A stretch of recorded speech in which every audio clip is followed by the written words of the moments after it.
ನನ್ನ ಪ್ರೀತಿ ದೇವರ ಮಕ್ಕಳೇ, ನಾವು ಓದಿರುವಂಥ ವೇದ ಭಾಗದಲ್ಲಿ ಎಲ್ಲ ಇಸ್ರೇಲರು ಒಂದು ಗಂಡಾಂತರಕ್ಕೆ, ದೊಡ್ಡ ಒಂದು ಸಮಸ್ಯೆಗೆ ಇವರು ಗುರಿಯಾಗಿದ್ದಾರೆ ಅಂತೇಳಿ. ಈ ಸಮಸ್ಯೆ ಎಂಥ ದೊಡ್ಡ ಸಮಸ್ಯೆ ಇದೆಯಪ್ಪ ಅಂತಂದರೆ, ಈ ಸಮಸ್ಯೆ ಎಷ್ಟು ಅಪಾಯಕಾರಿಗಿದೆ ಅಂತಂದರೆ, ಒಂದು ವೇಳೆ ಈ ಸಮಸ್ಯೆಯಲ್ಲಿ ಇವರು ಜಯ ಸಾಧಿಸಲಿಲ್ಲಪ್ಪ ಅಂತಂದರೆ, ಈ ಸಮಸ್ಯೆಯಿಂದ ಒಂದು ವೇಳೆ ಹೊರಗಡೆ ಬರಲಿಲ್ಲಪ್ಪ ಅಂತಂದ್ರೆ, ಒಂದು ವೇಳೆ ಫಿಲಿಸ್ಟರು ಒಂದು ವೇಳೆ ಗೆದ್ರಪ್ಪ ಅಂತಂದ್ರೆ, ಅಲ್ಲಿ ಇಸ್ರಾಯೇಲರಿಗೆ ಕಷ್ಟಗಳು ಬರ್ತಾವ. ಉದಾಹರಣೆಗೆ ಗೊಲ್ಯಾತನ ಒಂದು ವೇಳೆ ಗೆದ್ದನಪ್ಪ ಅಂತಂದ್ರೆ, ಅಲ್ಲಿ ಇಸ್ರಾಯೇಲರ ಅನೇಕರ ಪ್ರಾಣಗಳು ಹೋಗ್ಬೋದು. ಅನೇಕ ಇಸ್ರಾಯೇಲರ ಯವನಸ್ಥರನ್ನು ಸೆರೆಯಾಗಿ ಬಂದೆಯಾಗಿ ಅವರು ತೆಗೆದುಕೊಂಡು ಹೋಗ್ಬೋದು. ಅನೇಕರು ತಮ್ಮ ಹೆಂಡತಿಯನ್ನು ಮಕ್ಕಳನ್ನು ಕಳೆದುಕೊಳ್ಬಹುದು. ಅನೇಕ ಪ್ರಾಣ ಹಾನಿ ಈ ರೀತಿಗೆ ಆಗ್ಬಹುದು. ಈ ರೀತಿಯಾಗಿ ನಾವು ನೋಡ್ತೇವೆ. ಆ ಯುದ್ಧದ ಫಲಿತದಲ್ಲಿ ಇಷ್ಟೊಂದು ನಷ್ಟಗಳು ಅಲ್ಲಿ ಕಾಣ್ತಾ ಇವೆ. ಆದರೆ ನಾವು ನೋಡ್ತೇವೆ, ನನ್ನ ಪ್ರೀತಿಯ ದೇವಜನರೇ, ಸಮಸ್ಯೆ ದೊಡ್ಡದಿದೆ. ಅವ್ರ ಹತ್ರ ಸಮಸ್ಯೆ ಬಹಳ ದೊಡ್ಡದಿದೆ. ಎಷ್ಟು ದೊಡ್ಡದಿದೆಯಪ್ಪ ಅಂತಂದ್ರೆ, ಆ ಸಮಸ್ಯೆ ಅವರಿಗೆ ಎಷ್ಟು ದೊಡ್ಡದು ಕಾಣ್ತಾ ಇದೆ ಅಂದ್ರೆ, ಅದು ಎಷ್ಟು ದೊಡ್ಡದಿದೆಯಪ್ಪ ಅಂತಂದ್ರೆ, ನಾವು ಓದಿರುವಂತ 17ನೇ ಅಧ್ಯಾಯ 11ನೇ ವಚನದಲ್ಲಿ ಆತನ ಮಾತುಗಳನ್ನು ಕೇಳಿ, ಆತನ ಸವಾಲನ್ನು ಕೇಳಿ ಇಸ್ರಾಯೇಲರು ಮಾತ್ರ ಎದೆ ಒಡಿಲಿಲ್ಲ, ಇಸ್ರಾಯೇಲರ ಸೈನಿಕರು ಮಾತ್ರ ಎದೆ ಒಡಿಲಿಲ್ಲ, ಇಸ್ರಾಯೇಲರನ್ನು ಆಳುವಂತ ಅಭಿಷೇಕ ಹೊಂದಿದಂತ ರಾಜನು ಕೂಡ ಎದೆ ಒಡೆದನು ಎಂಬುದಾಗಿ ದೇವರ ವಾಕ್ಯದಲ್ಲಿ ನಾವು ನೋಡ್ತಾ ಇದೀವಿ ಅಂತ ಹೇಳಿರಿ. Hallelujah, hallelujah. ಅಂದ್ರೆ ನಾವು ನೋಡ್ತಿದ್ದೇವೆ, ಇಸ್ರಾಯೇಲರ ಅಭಿಷೇಕ ಹೊಂದಿದಂತ ರಾಜನು ಕೂಡ ಎದೆ ಒಡೆದು ಹೋದನಪ್ಪ ಅಂತಂದ್ರೆ ಆ ಸಮಸ್ಯೆ ಎಷ್ಟು ದೊಡ್ಡದಿದೆ ನೀವು ಆಲೋಚನೆ ಮಾಡ್ರಿ ಪ್ರೀತಿ ದೇವ್ರ ಮಕ್ಕಳೇ. ಈ ಮಾತುಗಳನ್ನು ಕೇಳುವಂತ ನನ್ನ ಪ್ರೀತಿ ದೇವ್ರ ಮಕ್ಕಳೇ, ಇಲ್ಲಿ ಕೂತಿರುವಂತ ನಾವೆಲ್ಲರೂ ಕೂಡ ಪ್ರತಿದಿನ ಡೈಲಿ ರುಟೇಷನ್ ಹೆಂಗಿರ್ತದ, ಪ್ರತಿದಿನ ನಾವು ನಿತ್ಯದ ಕರ್ಮಗಳು ಹೆಂಗಿರ್ತವ, ಪ್ರತಿದಿನ ನಾವು ನಿತ್ಯದ ಕಾರ್ಯಗಳು ಹೇಗಿರ್ತವ ಅಂತೇಳಿ ಒಬ್ಬ ವಿಶ್ವಾಸಿ ದೇವ್ರ ಮಕ್ಕಳು ತಿಳಿದುಕೊಳ್ಳೋದು ಬಹಳ ತಪ್ಪಾದಂತ ಸಂಗತಿ ಆಗಿದೆ ಅಂತ ಹೇಳಿ. ಹಲ್ಲೆಲೂಯಾ. ಪ್ರತಿದಿನ ಒಂದೇ ರೀತಿ ಆಗಿರುವುದಿಲ್ಲ. ಉದಾಹರಣೆಗೆ ನಾವು ನೋಡ್ತೇವೆ, ಪ್ರತಿದಿನ ನಾವೆಲ್ಲರೂ ಬೆಳಗ್ಗೆ ಹೇಳ್ತೇವೆ, ನಾವು ಸ್ನಾನ ಮಾಡ್ತೇವೆ, ನಮ್ಮ ಉದ್ಯೋಗಕ್ಕೆ ಹೋಗ್ತೇವೆ, ವ್ಯಾಪಾರಕ್ಕೆ ಹೋಗ್ತೇವೆ, ಕೆಲ್ಸಕ್ಕೆ ಹೋಗ್ತೇವೆ, ಕೂಲಿಗೆ ಹೋಗ್ತೇವೆ, ಕೂಲಿ ಮಾಡಿಕೊಂಡು ವ್ಯಾಪಾರ ಮಾಡಿಕೊಂಡು ತಿರುಗಿ ನಾವು ಮನೆಗೆ ಬರ್ತೇವೆ. ಮನೆಗೆ ಬಂದ ಮೇಲೆ ಮತ್ತೆ ನಮ್ಗೆ ಬೇಕಾದಂತ ತರೋದಕ್ಕಾಗಿ ಮಾರ್ಕೆಟ್ಗೆ ಹೋಗ್ತೇವೆ. ಈ ರೀತಿಯಾಗಿ ನಮ್ಮ ಡೈಲಿ ರುಟೇಷನ್ ಇರ್ತದೆ ನಮ್ಮದು, ಹೌದಲ್ರಿ? ಕೂಲಿ ಮಾಡೋರು ಕೂಲಿ ಹೋಗ್ತೀವಿ, ವ್ಯಾಪಾರ ಮಾಡೋರು ವ್ಯಾಪಾರಕ್ಕೆ ಹೋಗ್ತೀವಿ, ಬಿಸ್ನೆಸ್ ಮಾಡೋರು ಬಿಸ್ನೆಸ್ಗೆ ಹೋಗ್ತೀವಿ, ಓದೋರು ಓದಕ್ಕೆ ಹೋಗ್ತೀವಿ, ಶಾಲೆಗೆ ಹೋಗೋರು ಶಾಲೆಗೆ ಹೋಗ್ತೀವಿ, ಕಾಲೇಜ್ಗೆ ಹೋಗೋರು ಕಾಲೇಜ್ ಹೋಗ್ತೀವಿ, ಹೊಲದ ಕೆಲಸ ಮಾಡೋರು ಹೊಲಕ್ಕೆ ಹೋಗ್ತೀವಿ. ಇದು ನಮ್ಮ ಡೈಲಿ ರುಟೇಷನ್ ಇದು. ಆದ್ರೆ ಈ ಡೈಲಿ ರುಟೇಷನ್ದಲ್ಲಿ ನಾವು ಒಂದೇ ಅಂತ ತಿಳ್ಕೊಬೇಕಪ್ಪ ಅಂದ್ರೆ, ದಿನಾಲು ಯಾವ ರೀತಿಗೆ ಇದೇ ರೀತಿ ಇರ್ತದೆ ಅಂತೇಳಿ ಎಲ್ಲಾ ದಿವಸಗಳು ಒಂದೇ ರೀತಿಯಾದಂತ ಪರಿಸ್ಥಿತಿಗಳು ಇರುತ್ತೆ ಅಂತೇಳಿ ವಿಶ್ವಾಸಿ ಮಕ್ಕಳು ತಿಳ್ಕೊಳ್ಬಾರ್ದು ಅಂತೇಳಿ. ಕಾರಣ ಏನಪ್ಪಾ ಅಂತಂದ್ರೆ, ಪ್ರತಿಯೊಬ್ಬರು ಇಲ್ಲಿ ಕೂತಿರುವಂತ ಪ್ರತಿಯೊಬ್ಬರು, ನಿಂತು ಹೇಳುವಂತ ನಾನು, ಕುಂತು ಕೇಳುವಂತ ನೀವು, ಪ್ರತಿಯೊಬ್ಬರು ಈ ಲೋಕದಲ್ಲಿ ಇರುವ ತನಕ ನಾವು ಸಮಸ್ಯೆಯ ಒಂದು ಮೀರಿ ಸಮಸ್ಯೆಯನ್ನು ನಾವು ಎದುರಿಸಬೇಕಾದಂತ ಪರಿಸ್ಥಿತಿಗಳು ಪ್ರತಿಯೊಬ್ಬರಿಗೆ ಬರ್ತಾವ ಅಂತೇಳಿ. ಹಲ್ಲೆಲೂಯಾ. ನಾವು ನೋಡ್ತೇವೆ ನನ್ನ ಪ್ರೀತಿ ದೇವರ ಮಕ್ಕಳೇ, ಇಲ್ಲಿ ಇಸ್ರಾಯೇಲರಿಗೆ ಮತ್ತು ಇಸ್ರಾಯೇಲ್ ಅರಸನಿಗೆ ಎಷ್ಟು ದೊಡ್ಡ ಸಮಸ್ಯೆ ಇತ್ತು, ಅವ್ರು ಯಾವ ರೀತಿಗೆ ಎದೆ ಹೊಡೆದು ಹೋದ್ರಪ್ಪ ಅಂತಂದ್ರೆ, ಇಲ್ಲಿ ಕೂತಿರುವಂತ ಅನೇಕರಿಗೆ ನಮಗೂ ಕೂಡ ಕೆಲವೊಂದು ಸಮಸ್ಯೆಗಳಿವೆ. ಇಲ್ಲಿ ಕೂತಿರುವಂತ ಯೌವನಸ್ಥರಿಗೆ ಕೆಲವೊಂದು ಸಮಸ್ಯೆ ಇರಬಹುದು. ನಾನು ವಿದ್ಯಾಭ್ಯಾಸ ಮಾಡಿದ್ದೀನಿ, ನಾನು ಓದ್ ಮುಗಿಸಿದ್ದೀನಿ, ನನಗೆ ಜಾಬ್ ಸಿಗ್ತಾ ಇಲ್ಲ ಅಂತ ಹೇಳಿ ಅದೊಂದು ದೊಡ್ಡ ಸಮಸ್ಯೆ ಆಗಿರ್ಬೋದು ಕೆಲವೊಬ್ಬರಿಗೆ. ಇನ್ನು ಕೆಲವೊಬ್ಬರಿಗೆ ವ್ಯಾಪಾರ ಮಾಡುವಂಥವ್ರಿಗೆ, ನಾನು ಇಷ್ಟು ಬಂಡವಾಳ ಹಾಕಿದ್ದೀನಿ, ಇಷ್ಟೊಂದು ಹಣ ಹಾಕಿದ್ದೀನಿ, ಆದ್ರೆ ನಾನು ಹಣ ಹಾಕಿದ ತಕ್ಕ ಹಾಗೆ ನನಗೆ ಲಾಭ ಬರ್ತಾ ಇಲ್ಲಲ್ಲ, ನಾನು ಎಷ್ಟೇ ವ್ಯಾಪಾರ ಮಾಡಿದ್ರು ಬಿಸ್ನೆಸ್ ಮಾಡಿದ್ರು ನಾನು ಮುಂದೆ ಬರ್ಲಿಕ್ಕೆ ಆಗ್ತಾ ಇಲ್ಲ ಅಂತೇಳಿ ಅವರೊಂದು ಸಮಸ್ಯೆ ಸುಳಿಯಲ್ಲಿ ಸಿಕ್ಕಾಕೊಂಡಿರ್ತಾರೆ. ಅಷ್ಟು ಮಾತ್ರ ಅಲ್ಲದೆ ನಾವು ನೋಡ್ತೇವೆ, ಮದುವೆ ಇಲ್ಲದಂತ ಅನೇಕರು ಇವತ್ತು ಏಜ್ ಡಿಬಾರ್ ಆಗಿ ಹೋಗುವಂತ ಸಂದರ್ಭದಲ್ಲಿ, ವಯಸ್ಸು ಮೀರಿ ಹೋಗುವಂತ ಸಂದರ್ಭದಲ್ಲಿ ಇವತ್ತು ಪ್ರಾರ್ಥನೆ ಮಾಡಿ ಕೂಡ ದೇವರವರ ಜೀವಿತದಲ್ಲಿ ಕಾರ್ಯ ಜರುಗಿಸದೇ ಇರುವಂತ ಸನ್ನಿವೇಶ ಎದುರಿಸುವಂತ ಸಂದರ್ಭದಲ್ಲಿ ಅವರು ಕೂಡ ಒಂದು ದೊಡ್ಡ ಸಮಸ್ಯೆ ಹಾದಿಯಲ್ಲಿ ಹೋಗ್ತಿರ್ತಾರೆ. ಯಾಕೋ ನನಗ ಈ ಮದುವೆನೇ ಆಗಂಗೆ ಕಾಣಂಗಿಲ್ಲ, ಯಾಕೋ ನನಗೆ ಈ ಒಂದು ಜನ್ಮದಾಗ ಮದುವೆನೇ ಆಗಂಗೆ ಕಾಣಲ್ಲ ನನಗ ಅಂತ ಹೇಳಿ ಕೆಲವೊಬ್ರು ಆ ಒಂದು ಪರಿಸ್ಥಿತಿ, ಆ ಒಂದು ಸಮಸ್ಯೆ ಸುಳಿಯಲ್ಲಿ ಸಿಕ್ಕೊಂಡು ಒದ್ದಾಡ್ತಾ ಇರ್ತಾರೆ. ಈ ರೀತಿಯಾಗಿ ಇನ್ನೂ ಕೆಲವರು ನೋಡೋದಾದ್ರೆ, ಕುಟುಂಬದಲ್ಲಿ ಜೀವಿತದಲ್ಲಿ ಬಂದಂತ ಭಯಂಕರವಾದಂತ ವ್ಯಾಧಿ, ಭಯಂಕರವಾದಂತ ರೋಗ, ಇದೆಲ್ಲ ಒಂದು ವೇಳೆ ಭಯಂಕರವಾದಂತ ಕಾಯಿಲೆಗಳು, ರೋಗಗಳು ನಮ್ಮನ್ನು ಕಾಡುವಂತ ಸಂದರ್ಭದಲ್ಲಿ ಒಂದೊಂದ್ಸಲ ಅನಿಸ್ತದೆ, ಈ ರೋಗದಿಂದ, ಈ ಬಾಧೆಯಿಂದ, ಈ ಸಂಕಟದಿಂದ, ಇದರಿಂದ ನಾನು ಹೊರಗಡೆ ಬರ್ಲಿಕ್ಕೆ ಸಾಧ್ಯ ಇಲ್ಲೇನೋ, ನಾನು ಬದುಕಲಿಕ್ಕೆ ಸಾಧ್ಯ ಇಲ್ಲೇನೋ, ಈ ರೋಗದಿಂದ ನಾನು ಉಳಿಲಿಕ್ಕೆ ಸಾಧ್ಯ ಇಲ್ಲೇನೋ ಅಂತೇಳಿ ಕೆಲವೊಬ್ಬರು ಅನಾರೋಗ್ಯದ ಸಮಸ್ಯೆ ಎದುರಿಸ್ತಾ ಇದ್ದಾರೆ. ನಾವು ನೋಡ್ತೇವೆ ಇಲ್ಲಿ ಸೇರಿ ಬಂದಿರುವಂಥ ಪ್ರತಿಯೊಬ್ಬರು ಒಂದೊಂದು ಸಮಸ್ಯೆಯನ್ನು ನಾವು ಎದುರಿಸ್ತಾ ಇದ್ದೇವೆ. ಸಮಸ್ಯೆ ಇರಲಾರ್ದೆ ನಾವು ಯಾರು ಇಲ್ಲಿ ಕೂತ್ಕೊಂಡಿಲ್ಲ. ಆದರೆ ಒಂದು ಸತ್ಯ ನಾವು ತಿಳ್ಕೊಳ್ಬೇಕು, ಪ್ರತಿಯೊಬ್ಬರು ನಿಂತು ಹೇಳುವಂತ ನಾನಾಗಲಿ ಕುಂತು ಕೇಳುವಂತ ನೀವಾಗಲಿ ನಾವೆಲ್ಲರೂ ಕೂಡ ಏನಾಗ್ಬೇಕಪ್ಪ ಅಂತಂದ್ರೆ ಸಮಸ್ಯೆಯನ್ನು ಎದುರಿಸಿಕೊಳ್ಳುವಂತ ವ್ಯಕ್ತಿಗಳು, ಸಮಸ್ಯೆಯನ್ನು ಎದುರಿಸುವಂತ ವ್ಯಕ್ತಿಗಳು ಮತ್ತು ನಾನು ನೀವು ಆಗಿದ್ದೀವಿ ಅಂತೇಳಿ. ಹಲ್ಲೆಲೂಯಾ. ನನ್ನ ಪ್ರೀತಿ ದೇವ್ರ ಮಕ್ಕಳೇ, ನಮ್ಮ ಜೀವಿತದಲ್ಲಿ ನಾವು ಯಾರು ಕೂಡ ಸಮಸ್ಯೆ ಎದುರುಗಡೆ ಇದೆ ಅಂತೇಳಿ ಬೈಪಾಸ್ ಮಾಡಿ ಕ್ರಾಸ್ ಆಗಿ ಸಮಸ್ಯೆಗೆ ತಳ್ಳಿ ಮುಂದೆ ಹೋಗ್ಲಿಕ್ಕೆ ಯಾರಿಗೂ ಸಾಧ್ಯ ಇಲ್ಲ ಅಂತ ಹೇಳಿರಿ. ಹಲ್ಲೆಲೂಯಾ. ಯಾರಿಗಾದ್ರೂ ಆಗ್ತದ? ಸಾಧ್ಯನೇ ಇಲ್ಲ.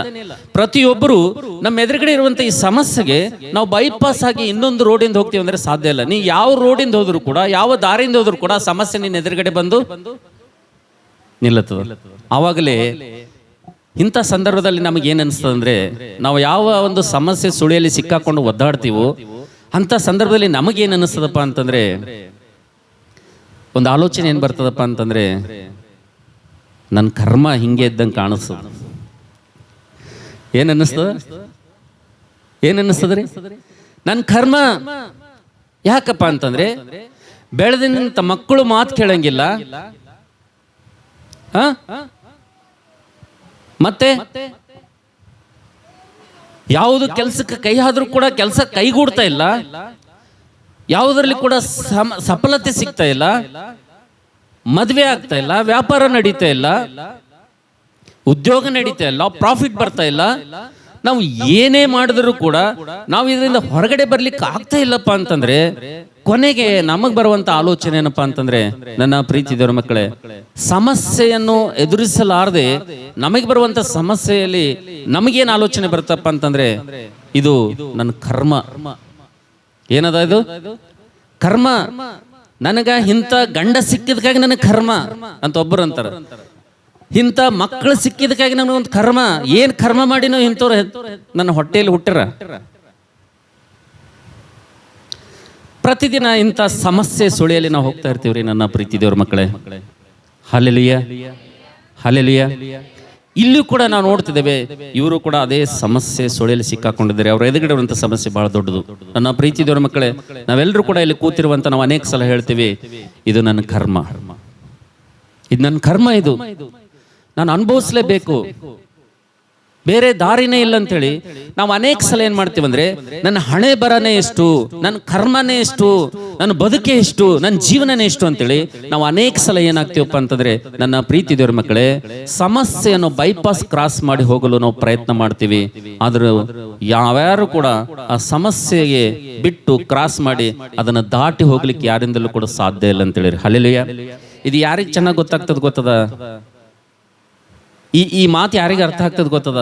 ಈ ಭಾಷೆ ಯಾರಿಗೆ ಜಲ್ದಿ ಅರ್ಥ ಆಗ್ತದಪ್ಪ ಅಂತಂದ್ರೆ, ಯಾರು ಸಮಸ್ಯೆ ಮಾರ್ಗದಿಂದ ಹೋಗಿರ್ತಾರ ಅವ್ರಿಗೆ ಮಾತ್ರ ಚೆನ್ನಾಗಿ ಅರ್ಥ ಆಗ್ತದೆ ಅಂತ ಹೇಳಿ. ಹಲ್ಲೆಲೂಯಾ. ನಿಮ್ಮೆಲ್ಲರಿಗೂ ಚೆನ್ನಾಗಿ ಗೊತ್ತು, 2018 ಅಕ್ಟೋಬರ್ 8ನೇ ತಾರೀಕು ಇದೇ ಸಮಯದಲ್ಲಿ ಇದೇ ಸ್ಥಳದಲ್ಲಿ ನಿಮ್ಮ ಕಣ್ಣೆದುರುಗಡೆ ನನಗೂ ನನ್ನ ಕುಟುಂಬಕ್ಕೂ ಬಂದಂತ ಸಮಸ್ಯೆಯಲ್ಲಿ ಅನೇಕರು ನೀವು ನೋಡಿದ್ದೀರಿ ಅಂತ ಹೇಳಿ.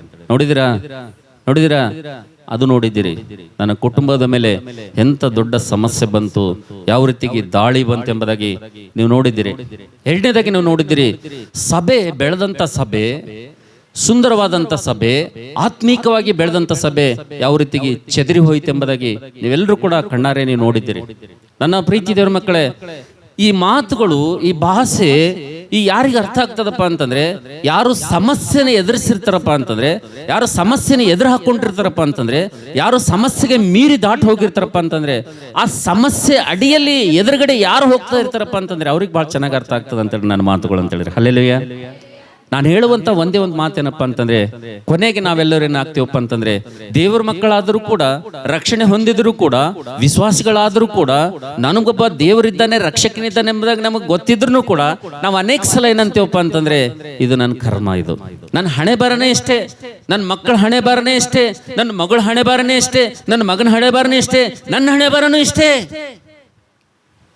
ನಾವು ಕೊನೆಗೆ ಏನಾಗ್ತೀವಪ್ಪ ಅಂತಂದ್ರೆ, ನನ್ನ ಪ್ರೀತಿ ದೇವರ ಮಕ್ಕಳೇ, ದೇವರನ್ನು ಬಿಟ್ಟು ಬಿಡ್ತೀವಿ. ನಾವು ನೋಡ್ತೇವೆ, ಆ ಸಮಸ್ಯೆಯನ್ನು ಮೀರಿ ಎದುರಿಸುವಂತದ್ದನ್ನು ಬಿಟ್ಟು ಬಿಡ್ತೀವಿ. ಕೊನೆಗೆ ನಾವು ಎಲ್ಲಿ ಹೋಗ್ತೀವಪ್ಪ ಅಂತಂದ್ರೆ, ನನ್ನ ಹಣೆ ಬರ, ನನ್ನ ಕರ್ಮ ಅಂತ ಹೇಳಿ ನಾವು ಹೋಗ್ತೀವಿ. ಆದ್ರೆ ನಿಮ್ಮೆಲ್ಲರಿಗೂ ಒಂದು ವಿಷಯ ಹೇಳಿಕ್ಕೆ ನಾನು ಇಷ್ಟಪಡ್ತೇನೆ. ಒಬ್ಬ ಸಾಹುಕಾರನ ಹತ್ರ ಒಬ್ಬ ವ್ಯಕ್ತಿ ಕೆಲಸ ಮಾಡ್ತಾನೆ, ಕೂಲಿ ಕೆಲಸ. ಜಾಗ್ರತೆಯಿಂದ ಕೇಳ್ರಿ. ಯಾರ್ಯಾರು ನನ್ನ ಕರ್ಮ ಅಂತ ಇದ್ರಿ, ಜಾಗ್ರತೆಯಿಂದ ನನ್ನ ಮಾತುಗಳನ್ನು ಕೇಳ್ರಿ. ನೀವೆಲ್ಲ ಈ ಮಾತುಗಳು ನಿಮ್ಮ ಆತ್ಮೀಯ ಮೇಲಿಗಾಗಿ ಈ ಮಾತುಗಳು ಅಂತ ಹೇಳಿದ್ರು. ಒಬ್ಬ ವ್ಯಕ್ತಿ ಒಬ್ಬ ಸಾಹುಕಾರನ ಹತ್ರ ಕೂಲಿ ಮಾಡ್ತಾ ಇರ್ತಾನೆ. ಕೂಲಿ ಮಾಡುವಂತ ಸಂದರ್ಭದಲ್ಲಿ ಆತನು ಆ ಸಾಹುಕಾರನ ಹತ್ರ ಸ್ವಲ್ಪ ಸಾಲ ತೆಗೋತಾನೆ. ಯಾಕೆ ಸಾಲ ತಗೋತಾನಪ್ಪ ಅಂತಂದ್ರೆ, ಆತನ ಹೆಂಡತಿ ಇದ್ದಕ್ಕಿದ್ದಾಗೆ ಅನಾರೋಗ್ಯಕ್ಕೆ ತುತ್ತಾಗ್ತಾಳೆ. ಯಾವಾಗ ಹೆಂಡತಿ ಬಹಳ ಅನಾರೋಗ್ಯಕ್ಕೆ ಕಾಯಿಲೆಗೆ ತುತ್ತಾಗ್ತಾಳೋ ಅವಾಗ ಆ ಸಾಹುಕಾರನ ಹತ್ರ ಸಾಲ ಮಾಡಿ ಆಸ್ಪತ್ರೆಗೆ ತೋರಿಸ್ತಾನೆ. ಆ ಸಾಹುಕಾರನ ಹತ್ರ ಸಾಲ ಮಾಡಿ ಆಸ್ಪತ್ರೆಗೆ ತೋರಿಸ್ತಾನೆ. ಆತನು ಸಾಹುಕಾರನ ಹತ್ರ ಸಾಲ ಮಾಡಿ ಮಾಡಿ ಆಸ್ಪತ್ರೆಗೆ ತೋರಿಸ್ತಾ ಇದ್ರು. ಒಂದ್ ದಿವಸ ಏನಾಗ್ತಂದ್ರೆ ಹಠಾತ್ ಆಗಿ ಆತನ ಹೆಂಡತಿ ತೀರಿ ಹೋಗ್ತಾಳ್ರಿ. ಯಾವಾಗ ಹೆಂಡತಿ ತೀರಿ ಹೋಗ್ತಾಳೋ ಅವಾಗ ಗಂಡ ಒಬ್ಬಂಟಿಗನಾಗ್ತಾನೆ. ಗಂಡ ಒಬ್ಬಂಟಿಗನಾದಾಗ ಅವಾಗ ಸಾಲ, ಹೆಂಡತಿ ಕಾಯಿಲೆಗೋಸ್ಕರವಾಗಿ ಆಸ್ಪತ್ರೆಗೋಸ್ಕರವಾಗಿ ಮಾಡಿರುವಂತ ಸಾಲ ಸಾಹುಕಾರನ ಹತ್ರ ಹೆಚ್ಚಾಗಿ ಹೋಗ್ತದ. ಅವಾಗ ಸಾಹುಕಾರ ಏನ್ ಮಾಡ್ತಾನಪ್ಪ ಅಂತಂದ್ರೆ, ನೋಡಪ್ಪ ನಿನ್ ಸಾಲ ಜಾಸ್ತಿ ಆಗಿದೆ, ಅದಕ್ಕೆ ನೀನೇನ್ ಮಾಡಂತಂದ್ರೆ ನನ್ನಲ್ಲಿ ದುಡಿಲಿಕ್ಕೆ ನೀನ್ ಇರ್ಬೇಕೆಂಬುದಾಗಿ ಆತನು ಆ ವ್ಯಕ್ತಿಗೆ ಹೇಳ್ತಾನೆ. ಸರಿ, ಇನ್ನೇನು ಮಾರ್ಗ ಇಲ್ಲ, ಹೇಗಾದರೂ ಸಾಲ ತೀರಿಸ್ಬೇಕಂತೇಳಿ ಆ ವ್ಯಕ್ತಿ ಹೋಗಿ ಆ ಸಾಹುಕಾರನ ಹತ್ರ ದುಡಿಲಿಕ್ಕೆ ಪ್ರಾರಂಭ ಮಾಡ್ತಾನೆ. ದುಡಿಲಿಕ್ಕೆ ಪ್ರಾರಂಭ ಮಾಡಿದಾಗ ಸಾಲ ಹೆಚ್ಚಾಗಿರೋದ್ರಿಂದ, ಸಾಲ ವಿಪರೀತವಾಗಿರೋದ್ರಿಂದ ಆ ಸಾಹುಕಾರ ಹೇಳ್ತಾನೆ ಆತನಿಗೆ, ನೋಡೋ ತಮ್ಮ, ನೀನು ಒಬ್ಬನೇ ದುಡಿದ್ರಿ ಸಾಲ ತೀರಂಗಿಲ್ಲ. ನೀವು ಒಬ್ಬವನೇ ದುಡಿದ್ರ ನೀನ್ ಮಾಡಿರುವಂತ ಸಾಲ ತೀರಂಗಿಲ್ಲ. ಅದಕ್ಕೆ ಏನ್ ಮಾಡ್ಬೇಕಪ್ಪ ಅಂತಂದ್ರೆ, ನಿನ್ಗೊಬ್ಬ ಮಗ ಅನ್ನಲ್ಲ, ಅವನಿಗೂ ತಂದು ಏನ್ ಮಾಡಂದ್ರೆ ನನ್ನ ಹೊಲದಲ್ಲಿ ಕೆಲಸಕ್ಕಿಡು, ಇಬ್ರು ಕೂಡಿ ದುಡಿರಿ ಎಂಬುದಾಗಿ ಆ ಸಾಹುಕಾರ ಹೇಳ್ತಾನೆ. ಹೇಳ್ದಂತ ಸಂದರ್ಭದಲ್ಲಿ ಆ ತಂದೆ, ಆ ಮಗನ ವಯಸ್ಸು 6 ವರ್ಷ ಇರ್ತದೆ. ಎಷ್ಟು ವರ್ಷ ರೀ? 6 ವರ್ಷದ ಮಗ ಇರ್ತಾನೆ. ಅವಾಗ ಆ ಸಾಹುಕಾರನಿಗೆ ಆ ತಂದೆ ಹೇಳ್ತಾನೆ, ಸಾಹುಕಾರ್ರೆ, ನನ್ನ ಮಗು ಇನ್ನೂ ಎಳೆ ಪ್ರಾಯದವನನ್ನ ರೀ, ಈ ಹೊಲದಲ್ಲಿ ಆತನು ದುಡಿಲಿಕ್ಕೆ ಹೇಗೆ ಸಾಧ್ಯ? ಆತನ ಸಾಲದಲ್ಲಿ ಹೇಗೆ ದುಡಿಲಿಕ್ಕೆ ಸಾಧ್ಯ? ನನ್ನ ಮಗ ಇನ್ನೂ ಚಿಕ್ಕವನಿದಾನ್ರಿ ಅಂತ ಹೇಳಿದಾಗ ಆ ಸಾಹುಕಾರ ಹೇಳ್ತಾನೆ, ಇಲ್ಲ ಇಲ್ಲ, ನೀನು ಒಬ್ಬನೇ ದುಡಿದ್ರೆ ನಿನ್ ಸತ್ರು ಕೂಡ ಸಾಲ ತೆರಂಗಿಲ್ಲ.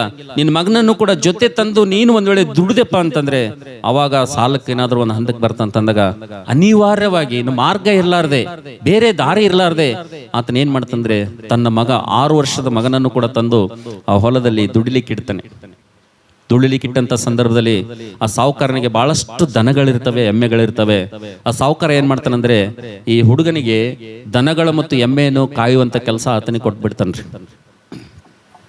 ಯಾವಾಗ ಈ 6 ವರ್ಷದ ಹುಡುಗ ಬರೀ ಒಂದು ನಿಕ್ಕರ್, ಇಷ್ಟ ಒಂದು ಬನೇನ್ ಅಷ್ಟೇ, ಅದು ಒಂದು ಬನೇನು, ಒಂದು ನಿಕ್ಕರ್ ಇಷ್ಟೇ ಆತನಿಗೆ. ಆತನು ಬೆಳಗ್ಗೆ ಎದ್ದು ಎಮ್ಮೆಗಳನ್ನು, ದನಗಳನ್ನು ಆತನು ಎಲ್ಲ ಅವುಗಳಿಗೆ ನೀರು ಹಿಡಿದು, ಅವುಗಳಿಗೆ ಮೈ ತೊಳೆದು ಶುಭ್ರ ಮಾಡಿ, ಅವುಗಳಿಗೆ ಏನಂದ್ರೆ ಅಡವೆ ಕಡೆ ಹೊಡ್ಕೊಂಡು ಹೋಗ್ಬೇಕಾತ. ಅದನ್ನು ಮುಗಿಸ್ಕೊಂಡು ತಿರುಗಿ ಬಂದು ಆತನು ಎಲ್ಲವುಗಳಿಗೆ ಆ ದೊಡ್ಡಿಯಲ್ಲಿ ಹಾಕಿ ಆತನು ತಿರುಗಿ ಅದೇ ದನಗಳ ಕೊಟ್ಟಿಗೆಯಲ್ಲಿ ಆತನು ಮಲಗಬೇಕು. ಊಹೆ ಮಾಡ್ಕೊಡ್ರಿ, ಆ ದನದ ಕೊಟ್ಟಿಗೆಯಲ್ಲಿ 6 ವರ್ಷದ ಹುಡುಗ ಪ್ರತಿನಿತ್ಯ ಮಲಗುವುದರಿಂದ ಆತನ ಮೈಯೆಲ್ಲ ಹುಳಗಳ ಕಡ್ದು, ಆತನ ಮೈಯೆಲ್ಲ ಒಂದು ಏನಂತಾರ ಮಚ್ಚರ್ ಎಲ್ಲ ಕಡ್ದು ಮೈಯೆಲ್ಲ ಏನದಾಗಿರ್ತಂದ್ರೆ ಗದು ಗದು ಗದು ಗದು ಎದ್ದು ರಕ್ತ ಕೀವು ಸೋರ್ಲಿಕ್ಕೆ ಪ್ರಾರಂಭ ಆಗ್ತದೆ. ಯಾವಾಗ ಆತನ ತಂದೆ ತನ್ನ ಮಗನು ಪಡುವಂತ ಪ್ರಯಾಸ, 6 ವರ್ಷದ ಮಗನು ದುಡಿಯುವಂತ ಕಷ್ಟಪಡುವಂತ ಪರಿಸ್ಥಿತಿ ತನ್ನ ತಂದೆ ಕಣ್ಣಿನಿಂದ ನೋಡ್ತಾನೋ, ಇದನ್ನ 6 ತಿಂಗಳು ನೋಡಿದ ನಂತರ ಆ ತಂದೆ ಕೂಡ ಸತ್ತೋಗ್ತಾನಂತ ಹೇಳಿದ್ರು. ಆವಾಗ ತಂದೆ ಇಲ್ಲ, ಈ ಕಡೆ ತಾಯಿ ಇಲ್ಲ. ಈಗ ಹುಡುಗ ಒಬ್ನೇ, ಆತನು ಸಾಹುಕಾರನ ಹತ್ರ ಗುಲಾಮನಾಗಿ ಆತನು ದುಡಿತಾ ಇದ್ದಾನೆ. ಒಂದ್ ದಿವಸ ಹೀಗೆ ಆತನು ಬೆಳಗ್ಗೆ, ಒಂದ್ ದಿವಸ ಹೀಗೆ ಆತನು ದಿನನಿತ್ಯ ಆತನು ಎಮ್ಮೆಗಳನ್ನು, ದನಗಳನ್ನು ತೆಗೆದುಕೊಂಡು ಆತನು ಕಲ್ಕತ್ತಾ, ಗೊತ್ತಲ್ಲ ಎಲ್ಲರಿಗೆ, ದೊಡ್ಡ ಸಿಟಿ ಕಲ್ಕತ್ತಾ. ಆ ಕಲ್ಕತ್ತಾದ ಹೊರ ವಲಯದಲ್ಲಿ ಆ ಹೊಲ ಇರ್ತದೆ.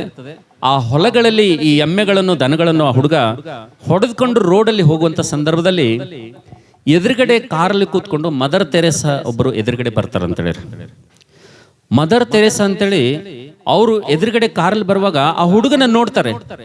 ನೋಡಿ, ಅಯ್ಯೋ ಇಷ್ಟು ಚಿಕ್ಕ ಹುಡುಗ ಇದ್ದಾನೆ, ಮೈಯೆಲ್ಲ ರಕ್ತ ಸೋರ್ತದೆ, ಕೀವು ಸೋರ್ತದೆ, ಗಡ್ಡೆ ಆಗಿದೆ, ಈತನ ಪರಿಸ್ಥಿತಿ ಏನು ಅಂತೇಳಿ ಆ ಡ್ರೈವರ್ ಕಾರ್ ನಿಲ್ಲಿಸಿ ಆ ಹುಡುಗನ ಹತ್ರ ಹೋಗಿ, ಏನಪ್ಪಾ ನಿನ್ ಪರಿಸ್ಥಿತಿ, ಮೈಯೆಲ್ಲ ಹುಣ್ಣುಗಳಾಗಿದೆ, ಹಾಕೊಳ್ಳೋದು ಸರಿಯಾಗಿ ಬಟ್ಟೆ ಇಲ್ಲ, ಒಂದು ಚಡ್ಡಿ ಒಂದು ನಿಕ್ಕರ್ ಮಾತ್ರ ಇದೆ, ಇಷ್ಟೆಲ್ಲ ದನಗಳನ್ನು ತಗೊಂಡು ಹೋಗ್ತಾ ಇದೀಯಾ, ನಿಂದೇನು ಪರಿಸ್ಥಿತಿ, ನಿನ್ ಏನ್ ಪರಿಸ್ಥಿತಿ ಅಂತೇಳಿ ಆಕೆ ಕೇಳಿದಾಗ ಆ ಹುಡುಗ ಎಲ್ಲ ಹೇಳ್ತಾನ್ರಿ. ತನ್ನ ಕತೆ ಹೇಳಿದಾಗ ಆ ಮದರ್ ತೆರೇಸಾ ಹೇಳ್ತಾಳೆ, ಸರಿ ನೀ ನನ್ನ ಜೊತೆ ಬರ್ತೀಯ ಎಂಬುದಾಗಿ ಆಕೆ ಕೇಳ್ತಾಳೆ. ಅವಾಗ ಹುಡುಗ ಹೇಳ್ತಾನೆ, ಇಲ್ಲ ಅಮ್ಮ, ನಿಮ್ ಜೊತೆ ನನಗೆ ಬರಕ್ಕಾಗಲ್ಲ. ಒಂದ್ ವೇಳೆ ಬಂದಪ್ಪ ಅಂತಂದ್ರೆ ನಮ್ ಸಾಹುಕಾರ ಸುಮ್ಮನೆ ಆತನು ಬಿಡಂಗಿಲ್ಲ.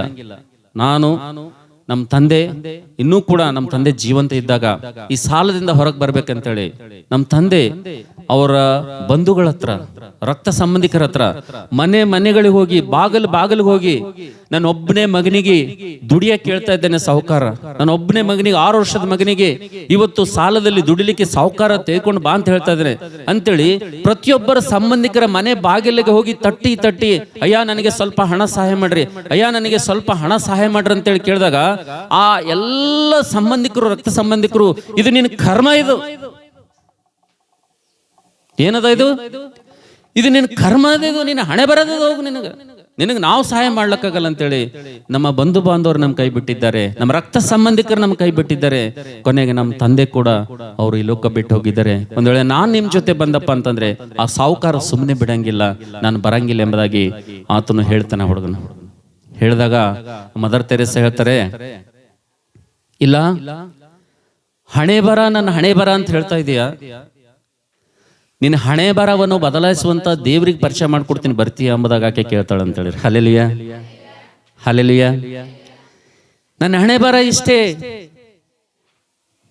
ನನ್ನ ಹಣೆ ಬರ ಇಷ್ಟೇ, ಇದು ನನ್ನ ಕರ್ಮ, ಇದು ನನಗೆ ಬಂದಿದೆ ಎಂಬುದಾಗಿ ನೀನು ಹೇಳ್ತಾ ಇದೆಯಲ್ಲ, ಆ ನಿನ್ನ ಹಣೆ ಬರವನ್ನು, ನಿನ್ನ ಕರ್ಮವನ್ನು, ನಿನ್ನ ಹಣೆ ಬರವನ್ನು ಬದಲಾಯಿಸುವಂತ ದೇವ್ರ ಹತ್ರ ನಿನಗೆ ಹೋಯ್ತೀನಿ, ಆ ದೇವ್ರ ನಿನಗೆ ಪರಿಚಯ ಮಾಡ್ಕೊಡ್ತೀನಿ, ನೀನು ಬರ್ತೀಯ ಎಂಬುದಾಗಿ ಕೇಳಿದಾಗ ಆ ಹುಡುಗ ಹೋಗ್ತಾನೆ ಅವ್ರ ಜೊತೆಗೆ. ನನ್ನ ಹಣೆ ಬರ ಬದಲಾಗಬೇಕು, ನನ್ನ ಕರ್ಮ ಬದಲಾಗಬೇಕು, ನನಗೆ ಅಂತ ಸ್ಥಿತಿ ಬೇಕಂತೇಳಿ ಯಾವಾಗ ಆ ಮದರ್ ತೆರೇಸಾ ಜೊತೆ ಆ ಹುಡುಗ ಹೋಗ್ತಾನೋ, ಆ ಎಮ್ಮೆಗಳನ್ನು ಆ ಸಾಹುಕಾರಿಗೆ ಕಳಿಸ್ಬಿಡ್ತಾರೆ. ಈ ಹುಡುಗನಿಗೆ ತೆಗೆದುಕೊಂಡೋಗಿ first Mother Teresa first aid ಮಾಡ್ತಾರೆ. ಎಲ್ಲ ಕೂಡ ಕ್ಯೂ ರಕ್ತ ಸೋರುದನ್ನೆಲ್ಲ ತೊಳೆದು ಸ್ನಾನ ಮಾಡಿಸಿ, ಕಟಿಂಗ್ ಮಾಡಿಸಿ, ನೀಟಾಗಿ ಬಟ್ಟೆ ಹಾಕಿ ಆತನಿಗೆ ಶುಭ್ರ ಮಾಡಿ ಆತನಿಗೆ ಕೂಡಿಸ್ತಾರೆ. ಅದರ ಸಾಯಂಕಾಲ ಸಾಹುಕಾರ ಇವ್ರ ಹತ್ರ ಬರ್ತಾನಂತೇಳಿ. ಸಾಯಂಕಾಲ ಮದರ್ ತೆರೇಸಾ ಹತ್ರ ಬಂದು ಆತನ್ ಕೇಳ್ತಾನೆ, ಈ ಹುಡುಗ ನಾನು ಬಿಟ್ಬಿಟ್ರಮ್ಮ ಅಂತ ಕೇಳ್ತಾನೆ. ಅವಾಗ ಮದರ್ ತೆರೇಸಾ ಹೇಳ್ತಾರೆ, ಇಲ್ಲ ನಾನು ಇವನನ್ನು ಕಳ್ಸಕ್ಕಾಗಲ್ಲ ಎಂಬುದಾಗಿ ಹೇಳ್ತಾರೆ. ಇಲ್ಲ ಇವನನ್ನು ಕಳ್ಸಕ್ಕಾಗಲ್ಲ ಅಂದ್ರೆ ನಾನ್ ಬಿಡಂಗಿಲ್ಲ, ಯಾಕಂದ್ರೆ ಇವ್ರಪ್ಪ ಸಾಲ ಮಾಡಿದ್ದಾನೆ, ಸಾಲ ಇನ್ನ ತೀರಿಸಬೇಕಾಗಿದೆ, ಅದಕ್ಕಾಗಿ ನಾನು ಇವನನ್ನು ಗುಲಾಮನನ್ನಾಗಿ ನಾನು ಇಟ್ಕೊಂಡಿದ್ದೇನೆ, ದುಡಿಯುವ ಆಳನ್ನಾಗಿ ಇಟ್ಕೊಂಡಿದ್ದೇನೆ, ಅದಕ್ಕಾಗಿ ನಾನು ಇವನನ್ನು ಬಿಡುವುದಿಲ್ಲ ಅಂತಂದ್ರೆ ಮದರ್ ತೆರೇಸಾ ಹೇಳ್ತಾರೆ, ಇಲ್ಲ ನಾನು ಈತನನ್ನು ನಿನ್ ಜೊತೆ ಕಳಿಸ್ಲಿಕ್ಕೆ ಸಾಧ್ಯ ಇಲ್ಲ ಅಂದಾಗ ಆತನ ಹೇಳ್ತಾನೆ, ನಾನು ಕೋರ್ಟಲ್ಲಿ ಕೇಸ್ ಹಾಕ್ತೀನಿ ಅಂತ ಹೇಳ್ತಾನೆ. ಆತನ ನಾನು ಕೋರ್ಟಲ್ಲಿ ಕೇಸ್ ಹಾಕ್ತೀನಿ ಅಂತಂದಾಗ ನೀವು ಹಾಕಪ್ಪ ಅಂತ ಹೇಳ್ತಾರೆ. ತಿರುಗಿ ಹೋಗಿ ಆತನು ಕೋರ್ಟಲ್ಲಿ ಕೇಸ್ ಹಾಕ್ತಾನೆ ಈ ಹುಡುಗನ ಮೇಲೆ. ಒಂದ್ ಕಡೆ ಕೇಸ್ ನಡೀತಾ ಇರ್ತದೆ, ಒಂದ್ ಕಡೆ ಈ ಹುಡುಗನಿಗೆ ಒಳ್ಳೆ ವಿದ್ಯಾಭ್ಯಾಸ ಕೊಟ್ಟು, ಒಳ್ಳೆ ಎಜುಕೇಶನ್ ಕೊಟ್ಟು, ಮತ್ತು ದೇವರ ಕುರಿತು, ರಕ್ಷಕನ ಕುರಿತು, ಹಣೆ ಬರವನ್ನು ಬದಲಾಯಿಸುವಂತ, ಕರ್ಮವನ್ನು ಬದಲಾಯಿಸುವಂತ ದೇವರ ಕುರಿತು, ಯೇಸು ಕ್ರಿಸ್ತನ ಕುರಿತು ಈ ಒಂದು ಮದರ್ ತೆರೇಸಾ ಆತನಿಗೆ ಪರಿಚಯ ಮಾಡಿಕೊಟ್ಟು ಉತ್ತಮವಾದ ಶಾಲೆಯಲ್ಲಿ ಆತನು ವಿದ್ಯಾಭ್ಯಾಸ ಕೊಟ್ಟು ಓದಿಸಿದ್ರಿಂದ ನಾವು ನೋಡ್ತೇವೆ. ನನ್ನ ಪ್ರೀತಿಯ ಮಕ್ಕಳೇ, ಇದು ಯಾವುದೋ ಪುಸ್ತಕದಲ್ಲಿ ಬರೆದಂತ ಕಥೆ ಅಲ್ಲ, ಇದು ಯಾವುದೋ ಒಂದು ಕಾಲದಲ್ಲಿ ಆಗಿ ಹೋದಂತ ಘಟನೆ ಕೂಡ ಅಲ್ಲ. ಪ್ರೆಸೆಂಟ್, ಈಗಲೂ ಕೂಡ ಪ್ರೆಸೆಂಟ್, ಇವತ್ತು ಕೂಡ ನೀವೊಂದ್ ವೇಳೆ ಕಲ್ಕತ್ತಾದಲ್ಲಿ ವೆಸ್ಟ್ ಬೆಂಗಾಲ್ ಅಂತಕ್ಕಂಥ ಒಂದು ದೇಶದಲ್ಲಿ ನೀವು ಹೋದ್ರಪ್ಪ ಅಂತಂದ್ರೆ ಆ ಒಂದು ಹುಡುಗ ಇವತ್ತು ಏನಾಗಿದ್ದಾನಪ್ಪ ಅಂತಂದ್ರೆ, ಆತನ ಹಣೆ ಬರ ಏನಾಗಿದೆಯಪ್ಪ ಅಂತಂದ್ರೆ, ಆತನ ಒಂದು ಒಂದು ಒಂದು ಕರ್ಮ ಏನಾಗಿದೆಯಪ್ಪ ಅಂತಂದ್ರೆ, ಇವತ್ತು ವೆಸ್ಟ್ ಬೆಂಗಾಲ್ ಜಿಲ್ಲೆಗೆ ಆತನು DC ಆಗಿದ್ದಾನೆ ಅಂತ ಹೇಳಿರಿ. ಹಲ್ಲೆಲೂಯಾ. ಏನಾಗಿದ್ದಾನೆ ಆತನು? ವೆಸ್ಟ್ ಬೆಂಗಾಲ್ ಅಲ್ಲಿ ಒಂದು ಡಿಸ್ಟ್ರಿಕ್ಟ್ಗೆ ಆತನು DC ಆಗಿದ್ದಾನೆ, ಡಿಸ್ಟ್ರಿಕ್ಟ್ ಕಲೆಕ್ಟರ್ ಆಗಿದ್ದಾನೆ. ಇವತ್ತು ಈ ಮಾತು, ಇವತ್ತು ಆ ವ್ಯಕ್ತಿ ಜೀವಂತವಾಗಿ ಆತನು ಸಾಕ್ಷಿಯಾಗಿದ್ದಾನೆ. ಆತನು ಹಣೆ ಬರ, ಆತನ ಕರ್ಮ ಬದಲಾಯಿಸುವಂತ ದೇವ್ರ ಹತ್ರ ಹೋಗಿದ್ರಿಂದ ಇವತ್ತು ಆತನು ಕಲೆಕ್ಟರ್ ಆಗಿದ್ದಾನೆ, ಒಂದು DC ಆಗಿದ್ದಾನೆ. ನೀವು ಇದನ್ನು ತಿಳ್ಕೊಳ್ಬೇಕಪ್ಪ ಅಂತಂದ್ರೆ ಗೂಗಲ್ ಅಲ್ಲಿ ಹೋಗಿ ಕಲ್ಲು ಅಂತೇಳಿ ಟೈಪ್ ಮಾಡ್ರಿ, ಆತನ ಚರಿತ್ರೆ ಪೂರ ನಿಮ್ಮ ಎದುರುಗಡೆ ಬರ್ತದೆ ಅಂತ ಹೇಳಿ. ಹಲ್ಲೆಲೂಯಾ. ಆ DC ಹೆಸರೇನ್ರಿ? ಕಲ್ಲು. ಇವತ್ತು ಕೂಡ ನಿಮ್ಮ ಮೊಬೈಲಲ್ಲಿ ಹೋಗಿ ನಿಮ್ಮ ಮನೆಗೆ ಹೋದ್ಮೇಲೆ ಕಲ್ಲು ಅಂತೇಳಿ ಟ್ಯಾಪ್ ಮಾಡಿ ಅದನ್ನು ರೆಸ್ಟ್ ಮಾಡ್ರಿ. ನಿಮ್ಮ ಎದುರುಗಡೆ ಆತನ ಒಂದು ಚರಿತ್ರೆ, ಆತನ ಒಂದು ಇತಿಹಾಸ, ಆತನ ಕಷ್ಟ, ಆತನ ಕಣ್ಣೀರು, ಆತನ ಒಂದು ಹಣೆ ಬರ ಯಾವ ರೀತಿ ಬದಲಾಯ್ತು ಅಂತೇಳಿ ಪೂರ್ತಿ ಆತನ ಬಯೋಗ್ರಫಿಯಲ್ಲಿ ಬರ್ತದೆ ಅಂತ ಹೇಳಿರಿ. ಹಲ್ಲೆಲೂಯಾ.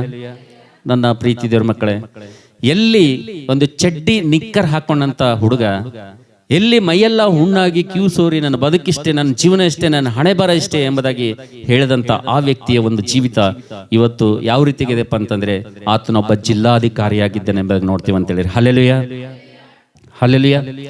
ಹಾಗಾದ್ರೆ ನನ್ನ ಪ್ರೀತಿ ದೇವರ ಮಕ್ಕಳೇ, ಈ ಮಾತುಗಳನ್ನು ಕೇಳುವಂತ ನಿಮ್ಮ ಜೀವಿತದಲ್ಲಿ ಕೂಡ ಇವತ್ತು ನೀವು ಕೂಡ ಸಮಸ್ಯೆ ಸುಳಿಯಲ್ಲಿ ಸಿಕ್ಕಾಕೊಂಡು ಒದ್ದಾಡ್ತಾ ಇರೋದಾದ್ರೆ, ನೀವು ಕೂಡ ಯಾವುದೋ ಒಂದು ಸಮಸ್ಯೆ ಅಡಿಯಲ್ಲಿ ನೀವು ಕೂಡ ಇರೋದಾದ್ರೆ, ಖಂಡಿತವಾಗಿ ನೀವು ಕೂಡ ಇದು ನನ್ನ ಒಂದು ಹಣೆ ಬರ, ನನ್ನ ಕರ್ಮ ಅಂತೇಳಿ ನೀವು ಕೂಡ ತಿಳಿದುಕೊಳ್ಳುವುದಾದ್ರೆ, ಖಂಡಿತವಾಗಿ ಇವತ್ತು ನೀವು ಹಣೆ ಬರವನ್ನು, ಕರ್ಮವನ್ನು ಬದಲಾಯಿಸುವಂತ ದೇವರ ಕುರಿತು, ಆತನ ಮಾತುಗಳ ಕುರಿತು, ಆತನ ಆಜ್ಞೆಗಳ ಕುರಿತು, ಆತನ ನಿಮಗೋಸ್ಕರವಾಗಿ ಮಾಡಿರುವಂತ ಪ್ರಣಾಳಿಕೆಗಳ ಕುರಿತು, ನಿಮಗೋಸ್ಕರವಾಗಿ ಆತನಲ್ಲಿರುವಂತ ಯೋಜನೆಗಳ ಕುರಿತು ನೀವು ಬಹಳ ಒಂದು ಎಚ್ಚರಿಕೆಯಿಂದ ಆತನ ಮಾತುಗಳನ್ನು ಕೇಳಿದ್ರಪ್ಪ ಅಂತಂದ್ರೆ ದೇವರು ನಿಮ್ಮ ಇತಿಹಾಸವನ್ನು ಆತನು ಬದಲಾಯಿಸ್ತಾನೆ ಅಂತೇಳಿ. Hallelujah, hallelujah.